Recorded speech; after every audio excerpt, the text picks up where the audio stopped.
Dr. Peterson. Good to see you. Okay, so, hey, youngins, how'd you let the old guy bounce across the room like fucking flubber before you? This should have been the last guy that Peterson got to speak to because the rest of you had already got your turn. Yeah, man. Pleasure. What's your name? Bryan. So the first thing I would like to say is I Oh, would like another to engage Bryan. this discussion in a symbiotic manner. I would not like to engage where there is one clear winner and one clear loser. Emotions are activated and it ultimately comes about ego. So I'm just saying I'm really trying. Oh, Jesus fucking Christ. This guy speaks about as gibberish as fucking Peterson does. Hey, Bryan. Pull the fucking stick out of your ass, you fucking wannabe macho tough guy. This is the dumbest, most pseudo-intellectual bullshit I've heard yet on this fucking call. And you have Peterson on the other side of you, you scumbag. To understand your position, and I would just like you to really try to understand my position. Deal. Okay, sounds good. With that, if you're saying that morality and purpose cannot come from science, is the opposite of that true, that morality and purpose can only come from God? That's a way of defining it, yes. Okay. That's right, that's good. So I would say that with regard to the first claim. Okay, you may actually be a piece of shit based on the way that you talk and act so far. But you made a good point to make him admit this. Yes, this is what I've been saying probably for several videos at this point. He is absolutely trying to say that God is the source of morality and that there is no possibility for morality without that structure of God. He's just too fucking stupid to realize that he has to phrase it in that way for it to be sound and accurate to what he intends. The problem is that presupposition has to have some demonstrability of to be true, some demonstrability to be even possible, of which he has none. So without that presupposition having founding, the rest of his structure falls apart. Say atheists don't understand what they're rejecting. Because I would say, by definition, God is the unity upon which moral claims are based. That's a definition. Okay. God damn it, I didn't want to have to pause again so quick, but here we are. Okay, so what Peterson just did here was disingenuous. Now, I'm not a big fan of Mr. Bryan here so far. He's actually kind of annoying. But what Peterson just did here is now he is smuggling this interlocutor to have to deal with both the first and second premise and combat it through this now revealed presupposed axiom of God as the source of our moral underpinning and that he is the unifying force. By now forcing Bryan to do this, he is throwing him off his game. This is a deflection tactic to try and prevent Bryan from building on what he realizes Bryan was already building on. Oh shit, he spotted the one flaw in my issue. Without this presupposition, I have no rock to build it on. Okay, if there is a God, what is the purpose of life? Well, in the Christian tradition, the purpose of life is to engage in voluntary, upward, self-sacrifice so that the kingdom of heaven can be established on earth. No. So you're trying to make it to heaven and avoid hell. Yes, that's a good way of thinking about it. What is the purpose of heaven? Okay. I don't like where you're going with this portion of the questioning, Bryan. But what you did do is you drew the extrapolation out very well. But I'll give you a little bit more credit, despite the fact that I think you're annoying. Because with him having to accept that, and by the way, his definition of the Christian tradition is not how most traditional Christians view what it is to be a Christian. Though to bring about the kingdom of heaven on earth, no, most fucking Christians don't ever fucking think in those terms. This is a very dominionist style of thinking, a very God being the source of morality, therefore nothing God does can ever be immoral type conceptualization of the Omnimax God. It's very good that you sussed him out with this. It makes him a very niche group within Christianity, whatever fucking form of Christian he is. or whatever subsect of Catholic he is, etc. Do you understand? So here's the deal. At We minimum, can at we can minimum, get it's into the an opposite infinite. of endless suffering. How about We that? can okay, and so should we not try to achieve infinite suffering on planet Earth? And if we can achieve infinite suffering on planet Earth You mean without avoiding? God, You mean avoiding? avoiding it, if Yeah. we can do that without God, then does that defeat your claim? Yeah, I was about to say you had me fucked up there for a second, Bryan. But yeah, easy mistake to make. It nerves. I'm sure I've made mistakes even in this video as I've been recording it. The being nervous trying to do a subject like this, it's very easy to reverse what you're saying, especially when you're trying to do an abstracted conceptualization like this. Easy mistake to make. Don't kick yourself over it. But I also don't like this particular conceptualization, because it applies into his abstract, his unrealistic and unsustainable abstract of a lack of suffering. For example, I am a theist, but I am not a Christian. My mother is a Lutheran. If my mother goes to heaven and I am not there, it is going to make her unhappy. That will cause a certain level of suffering, despite the fact that she is in heaven. So even in the perfect heaven, there would be a certain level of suffering going on. It is not a absolution or avoidance of infinite suffering, as you indicate, because the infinite nature of the timeline that this is perceived to be in the afterlife, that it goes on for all eternity. If there is any suffering, even the most minute suffering of a hangnail in heaven, then there is infinite suffering in both heaven and hell, by definition. You fucking absolute moron. Well, yeah, except that it doesn't.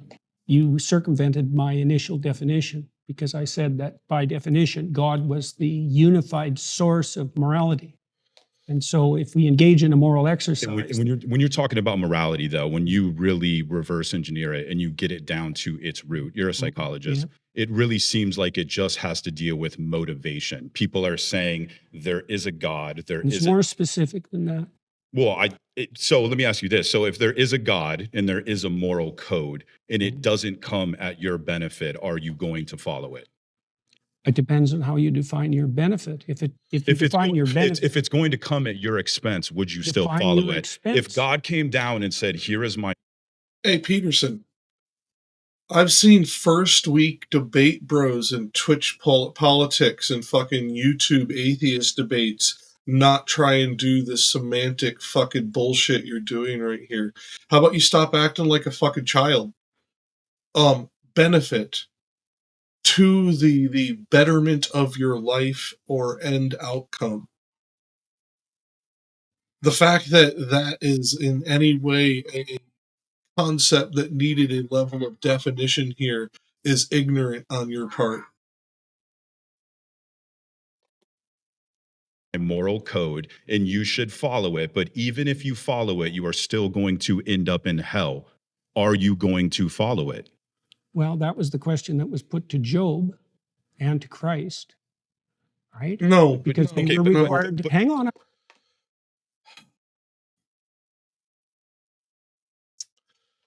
No, that was not the question that was put to Job. Job was put through a series of tests, depending on which scholars you take into account, either because of a mobster-like loyalty test by God, or because of the whim of God making a bet with the devil.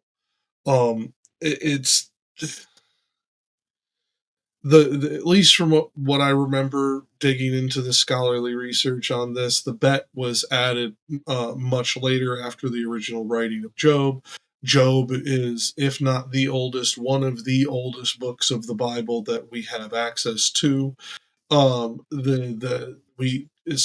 At least to my memory, I do not know if we remember or if we know exactly when the addition was added. But I do know that it was added after the fact. That's first. Second, as I pointed out, if you remove the bet, this becomes a mobster-like loyalty test by Yahweh onto his faithful servant by removing all the things that he valued in the world and seeing if he would remain loyal despite. To put this into a visual interpretation and analogy that would make more sense to you, this is the mob boss in the basement handing the fucking little teenage kid the fucking gun and making him shoot a motherfucker in the head and telling him if he doesn't, he's going to be shot too. That's what this is. This is an absolutely fucking disgusting harmonization of this story that Peterson is attempting to do here. That is to deal with the first portion of what he fucking said that was fucking ignorant. The second part of what he said that was fucking ignorant is that this is the same question that was put to Jesus. Who's Jesus, Peterson? He's the Son, the third part of the triune God, i.e., the same individual as God. God does not put Jesus to the test. God uses Jesus as an example. You're absolutely ignorant for this point. You fucking clown. You fucking garbage parochial school teacher fucking thinking piece of shit. I'm answering your question. They were required to withstand trials that would break anyone and maintain their upward orientation regardless. And they did that. Upward orientation in this connotation, built on your presuppositional axiomatic assumption, would mean loyalty to God, regardless of whether or not that God is a benefit to your end goal or outcome, because it is also within the Bible that a majority of those, even those who claim to know or claim to follow the teachings of Christ, will not make it into the kingdoms of heaven. The fact that you were fucking scumbag.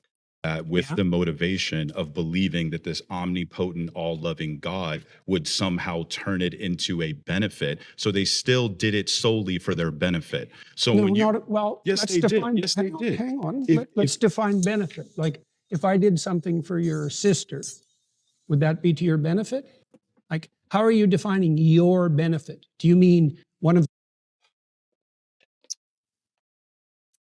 Hey, Desperado, when you get to this portion, you know I'm a pedantic motherfucker. Am I ever this pedantic?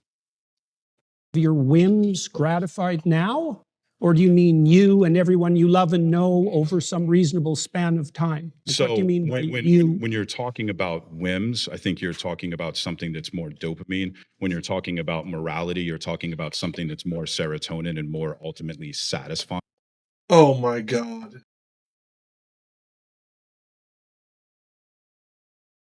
Bryan, you Deepak chopper motherfucker, you.